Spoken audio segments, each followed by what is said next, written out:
எனது அன்பார்ந்த யூடியூப் நேயர்களே, இன்றைய தலைப்பாக ஷார்ட் வீடியோ தான். ஒரு 10 நிமிஷம் தான் வரும், அதுக்கு மேலே வராது. ஷார்ட் வீடியோ, மந்திரங்களும் அதன் சொரூபங்களும். மந்திரங்கள்லாம் நம்ம சமஸ்கிருதத்தில் மந்திரங்கள்லாம் இருக்குல்ல, இந்த மந்திரம் ஜெபிக்கிறோம்ல, அதைத்தான் சொல்கிறேன். மந்திரங்களும் அதன் சொரூபங்களும்.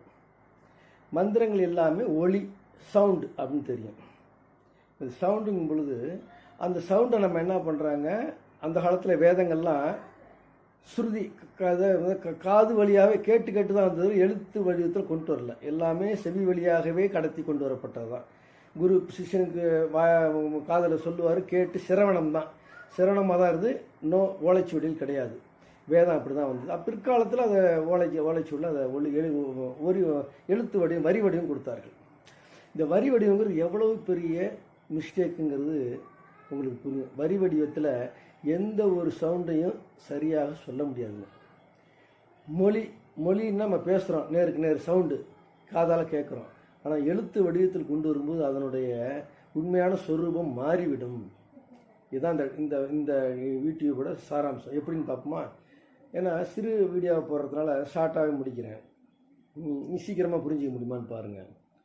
இப்போ ஒளி வடிவம் சொன்னோன்னே, ஒளி மந்திரங்கள் என்ன பண்ணுறோம், ஓம் ஸ்ரீம் ஹ்ரீம் க்ளீம் அப்படின்னு சொல்கிறோம். அதுக்கு எழுத்து வடிவம், இந்தாங்க மந்திரம் அப்படின்னு. உடனே நீங்கள் அந்த எழுத்தை வச்சு இதுக்கு என்ன உச்சரிப்பு, அந்த உச்சரிப்புக்கு எப்படி சவுண்டு கொடுக்கணும், வேக்கல் சவுண்டு கொடுக்கணும் உங்களுக்கு தெரியுது. ஓம்னு போட்டிருக்கு, ஓம் ஸ்ரீம் க்ளீம் ரீம் அப்படின்னு, டம் பம் சம் அப்படின்னு சொல்லி அதை வச்சு நீங்கள் சவுண்டை ப்ரொடியூஸ் பண்ணுறீங்க. இதுதான் அந்த மந்திரம்னு. ஆனால் மந்திரங்கள் எல்லாமே ஒளி வடிவத்தில் இருக்குன்னு சொன்னோம்னா, அந்த உண்மையான ஒளி வடிவத்தை இந்த எழுத்துக்கள் பிரதிபலிப்பது இல்லை, கிட்டத்தட்ட தான் இருக்கும். அதனால தான் மந்திர உபதேசத்தை குருட்டேருந்து காதால் கேட்கணும்னு சொன்னாங்க இல்லையா, எழுத்தில் உள்ளதை வச்சு படிக்காதீங்க. அவர் தான் உண்மையான சவுண்டு, அந்த உண்மையான சொரூபத்தோடு அதை சொல்லுவாருன்ட்டு.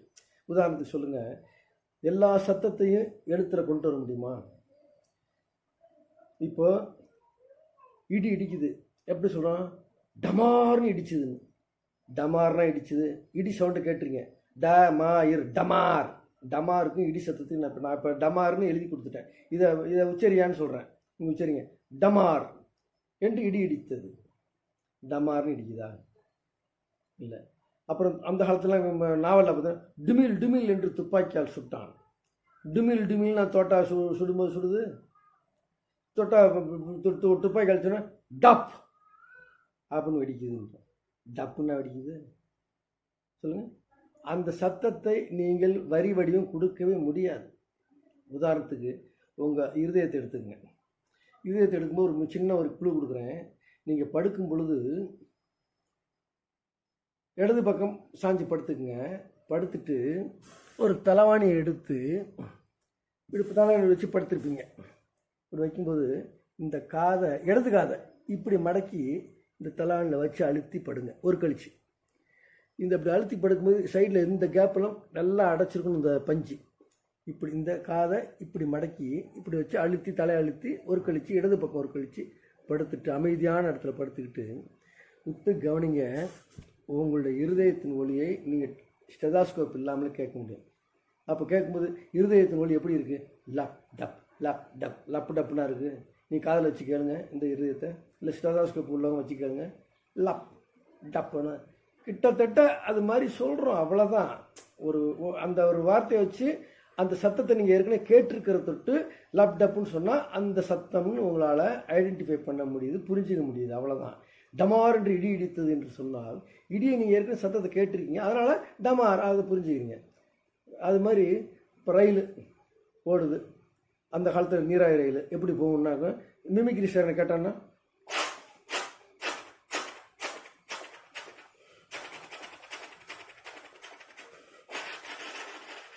அப்படி செஞ்சு காமிச்சா ஒரிஜினல் கொண்டு வர்றான், ரயில் மாதிரியே கேட்குது. சரி, இப்போ டீசல் இன்ஜின் வந்துருச்சு, அது சவுண்டை எப்படி கொண்டு வருவீங்க? அதையும் மிமிக்ரி பண்ண முடியும் ஒருத்தனால். ஆனால் அதை எப்படி எழுத்து வடிவத்தில் கொண்டு வருவீர்கள்? நீராவி இன்ஜின் போனது, குப் குப் குப் குப் என்று போனதும்பாங்க, புகை விட்டு கொண்டே போனது. கட்ட கட்ட கட்ட என்று கேரேஜ் போகுது ரயில். கட கட கட கட கட கடனா போகுது. அதனோட ஒரிஜினல் சவுண்டை உங்களால் வார்த்தை வடிக்க முடியுமா? நீர்வீழ்ச்சி விழுது, ஹோ என்ற பெயர் வெளிச்சு நீர்வீழ்ச்சி ஹோனா விழுவுது. அந்த இறைச்சலை நீங்கள் வரி வடிவம் கொடுக்க முடியுமா? கொடுக்க முடியாதுல்ல. அதை போலத்தான் மந்திரங்கள் அங்கிருந்து தேவலோகத்திலிருந்து அந்தந்த தேவதைகளை கட்டுப்படுத்தக்கூடிய காளி மந்திரமாக இருக்கட்டும், முருகன் மந்திரமாகட்டும், எந்த மந்திரமாகட்டும், அந்த மந்திரத்தின் ஒரிஜினல் சவுண்டுங்கிறது அதை அந்த குருவே வந்து அந்த சவுண்டை காட்டணும், காதில் அவங்களுக்கு கேட்கணும். அப்படி கேட்கும் பொழுது அந்த சவுண்டை நீங்கள் ப்ரொடியூஸ் பண்ணணும். எப்படி மிமிக்ரி பண்ணுறாரு, அதை போல் நீங்கள் மிமிக்ரி பண்ணுற மாதிரி மனசுக்குள்ளே அந்த சவுண்டை உண்டாக்கணும். வெறும் வார்த்தையால் சொல்கிறதெல்லாம் சும்மா. இப்போ மந்திரங்கள்லாம் எழுத்து வடிவத்தில் வந்திருக்குன்னா அது ஓரளவு கிட்டத்தட்ட வரும், அவ்வளோதான். அந்த சத்தத்தை அதனால தான் நம்மளுக்கு மந்திரங்கள் நிறைய பேருக்கு என்னாத்தர் தான் லட்சந்திரம் ஜெயிச்சாலும் பலிக்கிறது இல்லை, அது நமக்கு சூட் ஆகிறது இல்லை. ஆனால் குருவால் உபதேசிக்கப்படும் பொழுது அந்த சத்தத்தையே உங்களை உணர வச்சிருவார்.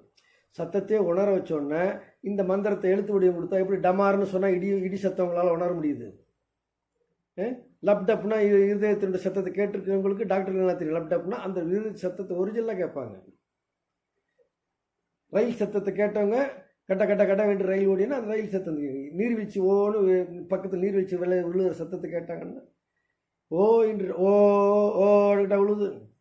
கடல் இறைச்சல், இதிலெல்லாம் ஒளி வடிவம், அதுக்கு வரி வடிவம் கிடையாது. அதே போல தான் மந்திரத்துக்கு ஒளி வடிவம் தான் இருக்கு இல்லையா, வரி வடிவம் கிடையாது. அந்த ஒளி வடிவத்தை உங்களை உணரச் செய்வதற்கு குருவால் மட்டும்தான் முடியும்.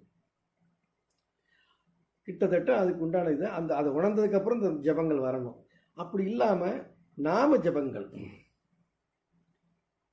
ஓம் சரவணபவ, ஓம் நம சிவாய, ஓம் நமோ நாராயணா, ஓம் மகாகாளி, ஓம் மகா புவனேஸ்வரி, இது போன்ற நாம ஜபங்களை மந்திரங்களாக எடுத்துக்கொண்டால் அவங்க பேர் இப்போ குணாலன் அப்படின்னா குணாலன் கரெக்டாக அந்த பேரை உச்சரிச்சிருங்க, அந்த சவுண்டு ஒத்து வந்துடும். அப்போது உங்களால் அந்த நாம ஜபம் பண்ணால் ஈஸியாக அந்த இறைவனை நீங்கள் அப்ரோச் பண்ண முடியும், உங்கள் பிரார்த்தனை பலிக்கும். மற்றபடி அதர்வண வேதத்தில் சொல்லக்கூடிய அந்த டம் பம் ஜிம் டம் ஓம் ஹ்ரீம் ஹீம் ஆம் அப்படிங்கிற மந்திரங்கள்லாம் வந்து நேரடியாக சொல்லி கொடுத்தா தான் பலிக்கும். அதுக்கு மாந்திரிகர் அல்லது சித்தர்கள் அல்லது தவ யோகிகள் முனிவர்கள் அவங்க நேரடியாக சொன்னாதான். இதுதான் சப்த மந்திரங்களின் உண்மையான சொரூபம் இருக்குது. அதை எழுத்து வடிவில் முழுமையாக கொண்டு வர முடியாது. எனவே நாம ஜபமே போதும் என்று சொல்லிட்டு கூறிக்கொண்டு இந்த வீடியோ முடிக்கிறேன். சப்ஸ்கிரைப் பண்ணுங்கள், லைக் பண்ணுங்கள், பெல் பட்டன் அமுக்குங்க. சின்ன சின்ன விஷயந்தான். இப்போ வந்து கரெக்டாக 7 நிமிஷம்தான் ஆகிருக்கு. 7 நிமிஷத்தில் இந்த வீடியோ முடிக்கிறேன். சின்ன சின்ன விஷயங்கள். அதனால் மந்திரங்கள் ஜபங்கள் அதுக்காக நீங்கள் வந்து மந்திரங்கள் ஜபங்கள் பண்ணாமல் இருக்கணும்னு தேவையில்லை. கிட்டத்தட்ட அதை பண்ணும், அதுக்குண்டான பலன் கொடுக்கும். அது புரிஞ்சுக்குங்கிற மந்திரங்கள் ஒளியினுடைய தாத்பரியத்தை புரிஞ்சுக்கங்கன்னு சொல்லுவாங்க. எந்த ஒரு இதையும் நம்மளால் கரெக்டாக எழுத்து வடிவத்தில் கொண்டு வர முடியாது. அதனால் நம்ம அதை புரிஞ்சுக்கிட்டு நம்ம நடந்துக்கிடணும். சரிங்களா? நன்றி. சப்ஸ்கிரைப் பண்ணுங்கள். மறுபடியும் கேட்டுக்கிறேன். ப்ளீஸ் பெல் பட்டன் அமுக்குங்க. ஷார்ட் வீடியோ 8 நிமிஷத்தில் முடிச்சிட்டேன். ஸ்கிப் பண்ணாமல் பாருங்கள்.